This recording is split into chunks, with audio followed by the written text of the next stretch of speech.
Assalamualaikum, apa kabar kalian? Semoga kita semua dalam keadaan sehat dan selalu dalam lindungan Allah Subhanahu wa Ta'ala ya. Amin. Nah, kali ini saya akan mengajak kalian untuk mengulik film yang berjudul Serendipity.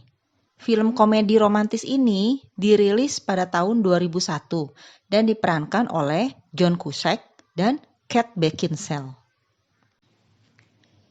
Pada pertemuan pertama antara Jonathan Traeger yang diperankan oleh John Cusack dan Sarah Thomas yang diperankan oleh Kate Beckinsale adalah di sebuah mall di mana saat itu orang-orang sedang sibuk berbelanja untuk merayakan Natal. Secara tidak sengaja, mereka berbarengan mengambil sepasang sarung tangan hitam yang tergantung di gerai toko. Dan setelah dicek, sarung tangan berwarna hitam itu ternyata tinggal satu-satunya. Maka John dan Sarah saling berbaik hati untuk mengalah. Tapi karena mereka saling ingin mengalah, sarung tangan tersebut malah hampir diambil oleh orang lain. Nah, supaya sarung tangan itu tidak diambil oleh orang tersebut, John dan Sarah akhirnya terpaksa berbohong kalau mereka itu adalah sepasang kekasih. Dan John bermaksud membelikan pacarnya Sarah sepasang sarung tangan berwarna hitam. Dan akhirnya orang tersebut mengalah deh dengan argumen mereka berdua. Jonathan dan Sarah sebenarnya merasa saling tertarik dan cocok satu sama lainnya. Tapi saat itu mereka masing-masing sudah memiliki pacar, maka mereka tidak berani untuk melangkah lebih jauh. Jadi mereka hanya meluangkan waktu malam itu untuk mengobrol di kafe serta bermain ice skating sambil melihat rasi bintang di langit yang saat itu muncul. Cassiopeia namanya. Sarah kebetulan adalah orang yang sangat percaya dengan takdir, bahwa orang yang sudah ditakdirkan untuk bersama, walaupun dipisahkan oleh jarak dan waktu, suatu saat akan bertemu kembali. Maka malam itu, Jonathan mengikuti kemauan Sarah untuk berpisah tanpa bertukar alamat maupun nomor telepon. Mereka lalu membuat permainan, yaitu Jonathan menuliskan nama lengkapnya beserta nomor teleponnya di selembar uang $5. Lalu uang tersebut dipakai Sarah untuk membeli permen tanpa melihat yang ditulis Jonathan. Sedangkan Sarah berjanji, sesampainya di rumah, dia akan menulis nama lengkap dan nomor telepon di buku yang baru saja dibelinya, yang berjudul Love in the Time of Cholera, dan menyumbangkan buku tersebut ke salah satu toko buku di tempat mereka bertemu, yaitu New York. Singkat cerita, beberapa tahun kemudian setelah mereka berpisah, mereka kembali menjalani hidup masing-masing tanpa pernah bertemu sekalipun.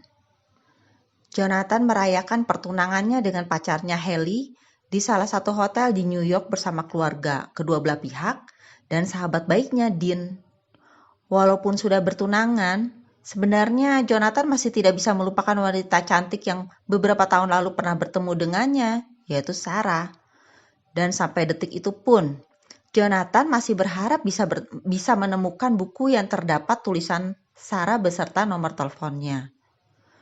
Di lain cerita, Sarah yang seorang psikiater di Kanada juga mendapatkan surprise dari pacarnya yang seorang musisi beraliran musik Timur Tengah bernama Lars yang sedang sibuk-sibuknya mempersiapkan albumnya yang baru. Hal yang sama pun terjadi pada Sarah. Ia pun sebenarnya tidak bisa melupakan Jonathan, dan dengan pertimbangan bahwa dia sebentar lagi akan menikah dengan tunangannya Lars, dan saat itu tunangannya juga sangat sibuk sampai-sampai rencana pernikahan mereka selalu tertunda. Sarah berpikir untuk meminta izin ke Lars dan menjauh sementara untuk menenangkan diri, dan ingin dapat bertemu dengan Jonathan untuk terakhir kalinya. Maka dengan beralih ingin memberikan hadiah ulang tahun kepada sahabatnya Eve berupa liburan gratis, maka berangkatlah mereka berdua ke New York. Sesampainya di New York, akhirnya Eve tahu kalau liburan gratis itu hanya akal-akalan Sarah saja yang memang diketahui ingin mencari Jonathan. Walaupun tadinya Eve marah karena merasa dibohongi oleh Sarah, pada akhirnya Eve membantu sahabatnya itu untuk mencari Jonathan. Dikarenakan dikejar waktu dalam seminggu akan menikah, Jonathan yang meminta bantuan sahabatnya Dean untuk mencari info tentang Sarah yang saat itu tidak diketahui nama belakangnya.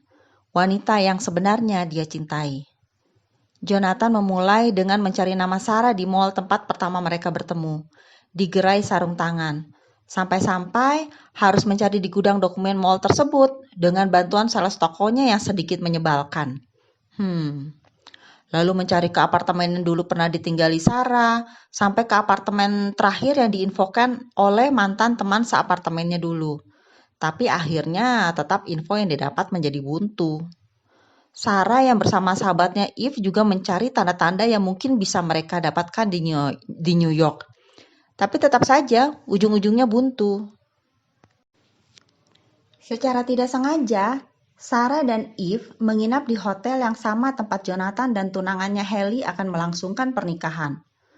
Dan secara kebetulan, Sarah dan Eve bertemu dengan Haley di hotel tersebut, yang ternyata Eve adalah teman Haley dulu semasa SMA. Haley pun mengundang Eve untuk menghadiri latihan pranikah pada malam harinya di hotel tersebut. Sarah yang kembali ke kamar hotelnya menemukan Lars telah menunggunya di depan kamar hotelnya. Lars merasa bersalah karena kesibukannya belakangan ini dan mengajak Sarah untuk berjalan-jalan pada malam harinya. Ketika berjalan-jalan dengan Lars, mereka berhenti di suatu taman tempat di mana dulu Sarah dan Jonathan pernah bercerita tentang Cassiopeia. Dan saat itu cuaca cerah dan penuh bintang-bintang di langit, yang salah satunya terlihat rasi Cassiopeia yang kembali mengingatkan Sarah kepada Jonathan. Malam itu juga, Sarah memutuskan hubungannya dengan Lars dikarenakan hatinya tetap tidak dapat melupakan Jonathan. Lain cerita dengan Jonathan yang malam itu sedang latihan pranikah dengan Haley. Hatinya masih tetap tidak bisa melupakan Sarah. Dan yang mengejutkan, malam itu Haley memberikan hadiah pernikahan kepada Jonathan, yaitu buku berjudul Love in the Time of Cholera, yang ketika dibuka, terdapat tulisan Sarah Thomas beserta nomor teleponnya. Wow, malam itu juga Jonathan dan Dean terbang ke Kanada untuk mendatangi alamat Sarah. Dan hasilnya rumah tersebut ternyata milik Lars dan Sarah tidak ada pada saat itu. Di sisi lain, Sarah yang sudah menyerah dan kembali terbang ke Kanada tanpa Eve yang masih tetap di New York dikarenakan akan menghadiri acara pernikahan Haley. Sarah yang tanpa sengaja membawa dompet Eve yang kebetulan bermerek sama dengan yang dimilikinya, dengan terpaksa memakai uang Eve untuk membayar sewa earphone di pesawat seharga $5. Dan ternyata itulah lembaran uang yang bertuliskan Jonathan Traeger dan nomor teleponnya.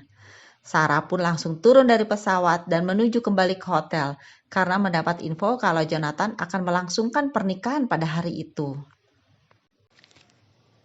Jonathan yang ternyata membatalkan pernikahannya pada hari itu, kembali berjalan-jalan dan menyusuri taman dulu di mana dia pernah mengobrol dengan Sarah.